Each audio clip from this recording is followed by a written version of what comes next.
Hey guys, welcome back to today's vlog. రాత్రి పావుతకు 1 గంట అవుతుంది. ఇప్పుడు ఆకలేస్తుంది. ఆకలేసినప్పుడు ఏం చేయాలి? తినాలి. అలాంటిది అందులో ఈరోజు సండే రోజు వెజ్ తినగలమా? తినలేము. అందుకే ఇంట్లో మ్యాగీ కూడా లేదు. సో ఎందుకో చికెన్ లేదు, ఏమీ లేదు కదా, అర్జెంటుగా ఏదో తినాలనిపించి నాన్ వెజ్లోనే తినాలనిపించి ఇంట్లో సేమియా ఉంది, గుడ్లు ఉన్నాయి. సో సేమియా గుడ్లు ఉన్నాయి. సో ఎగ్ సేమియా చేద్దాం ఫిక్స్ అయ్యాను గైస్. అర్ధరాత్రి 2 గంటకి ఇంకేటి చేసుకుంటుంది చెప్పండి, ఎగ్ సేమియాలు తప్ప.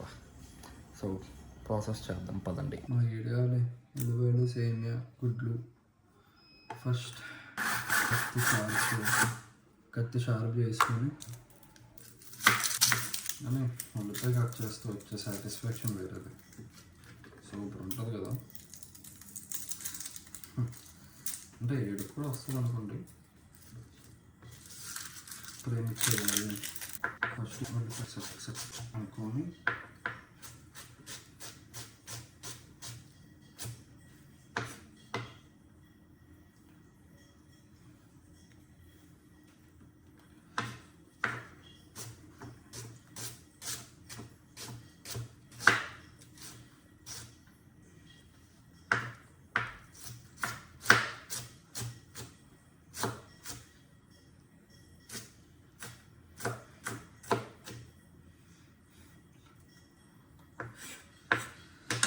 ఉల్లిపాయలు కోసిస్తున్నాం గైస్.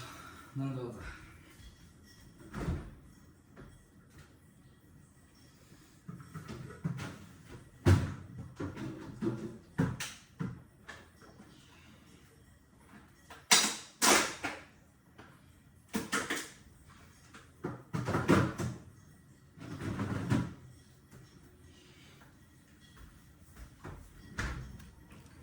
తర్వాత ఉల్లిపాయలు కట్ అయితే మిరపకాయ,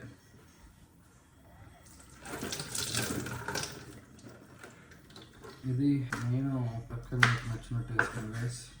నేను ఎరుకొని తింటాను కాబట్టి నేను కొంచెం పెద్ద మొక్కలు వేసుకుని యూజువల్గా చాప్ చేసుకుని వేసుకుంటే బాగుంటుంది. And cabbage is also done. So we're all good to go for egg semiya. ఇవన్నీ చేస్తున్నాం. ఫస్ట్ సేమియా బాయిల్ చేయాలి, అది చేద్దాం.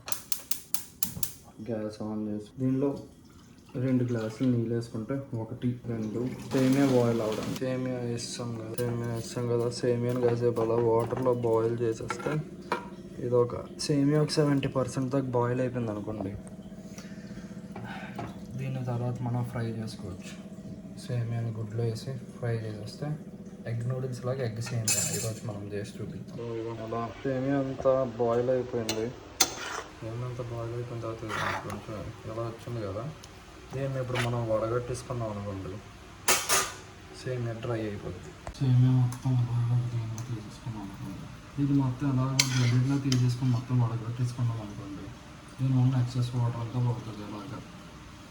సో ఇది ఇప్పుడు మనకి డ్రై అయిపోయడానికి రెడీ అయిపోయింది. సో ఇది ప్లేట్లో ఫిక్స్ చేసేద్దాం కాబట్టి ఫ్రీగా వదిలేసాడు అనుకోండి, ఇవన్నీ కలిసిపోకుండా ఉంటాయి అన్నమాట. నేను కొంచెం అలా ఆయిల్ వేస్తాం అనుకుంటా. సో ఇవన్నీ కలిసిపోకుండా సపరేట్గా ఉంటాయి. లేదని అంటే తడిలో ఉన్నాయి కదా, ఇవన్నీ కలిసిపోతాయి, మనకి దగ్గర చిరాకు పడుతుంది. అందుకు ఆయిల్లో వేస్తాం కదా, ఇది ఇప్పుడు హ్యాపీగా ఎలా కలిసి ఉంటాయి. సో ఇది డ్రై అయిపోయిన తర్వాత నెక్స్ట్ ప్రాసెస్. ప్యాన్ హీట్ అయిపోయింది కదా, ఎలా ఆయిల్ స్ప్రెడ్ చేసేసుకొని ఫస్ట్ మనకి ఉన్న 2 గుడ్లు పగలగొట్టాము. 2 గుడ్లు కొట్టాం కదా, దీనిలో కొంచెం ఉప్పు వేసి బాగా మిక్స్ పెడతాం అనుకోండి. ఇలా బాగా మిక్స్ చేస్తాం అనుకోండి, మంచి ఫ్లఫీ ఆమ్లెట్లో ఫ్లఫీ గుడ్డు తయారవుతుంది. ఇదంతా అయిపోయింది కదా, వేసాక కాసేపు ఇది ఫ్రై అయిన తర్వాత, అంటే మనిషి బట్టి ఇది ఉంటుంది. కొంతమంది స్టార్టింగే కలుపుకుంటారు, చిన్నగా తినాలనుకుంటే. పెద్ద మొక్కలు కావాలంటే, లైక్ నోటికి తగిలే మొక్కలు కావాలనుకుంటే నాలాగా ఫస్ట్ ఇది ఫ్రై అయ్యాక మెల్లగా కదుపుకుంటే మనకి కంప్లీట్లీ దీని మీద డిపెండ్ అయి ఉంటారు కదా. మీరు ఎలా తినాలనుకుంటే అలా ఎగ్ అనేది. నాకు ఇలా చూడండి, నాకు ఇలా పెద్ద మొక్కలు ఇష్టం. సో నేను పెద్ద పెద్ద ముక్కలు వేసుకుంటాను. ప్యాన్లో ఎగ్ వేసిన తర్వాత వచ్చే స్మెల్ నా ఒక్కడికి ఇష్టమో మీ అందరికీ ఇష్టమో కమెంట్ చేసి చెప్పండి. ఇప్పుడు ఇదంతా అయిపోయింది కదా, ఇప్పుడు ఇంకొంచెం ఆయిల్ వేసి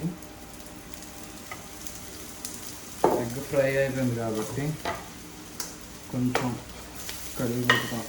ఆల్రెడీ కట్ చేసి ఉంచిన ఆనియన్స్ వేసి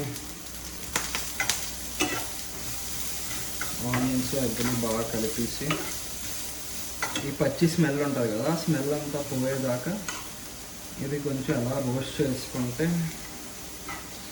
ఇవ్వండి. ఆనియన్స్ కొంచెం అలా పింకిష్లో తయారవుతుంది. ఆనియన్స్ పింకిష్లో తయారైపోయిన వెంటనే అలాగే క్యాబేజ్ కూడా వేసేసుకున్నాం అనుకోండి.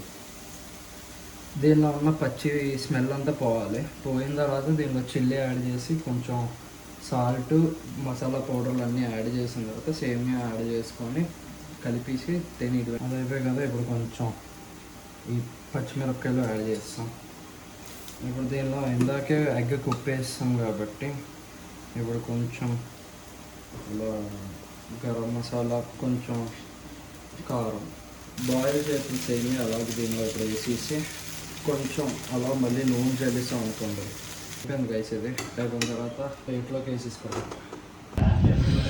ఇదిగోండి గైస్, ఫైనల్ అయిపోయింది. ఒక రకమైన ఎగ్ నూడిల్స్లో అందుకు వేస్తుంది. డిఫరెంట్గా ట్రై చేయండి. బ్యాచులర్స్ అయితే పక్కా దీని తర్వాత ఇది బ్లాగ్ ఆపేస్తున్నాం గైస్. ఇది కనుక మీకు నచ్చినట్టయితే లైక్ చేయండి, షేర్ చేయండి and subscribe to my channel Vishwanath man. Meet you next blog. Bye bye.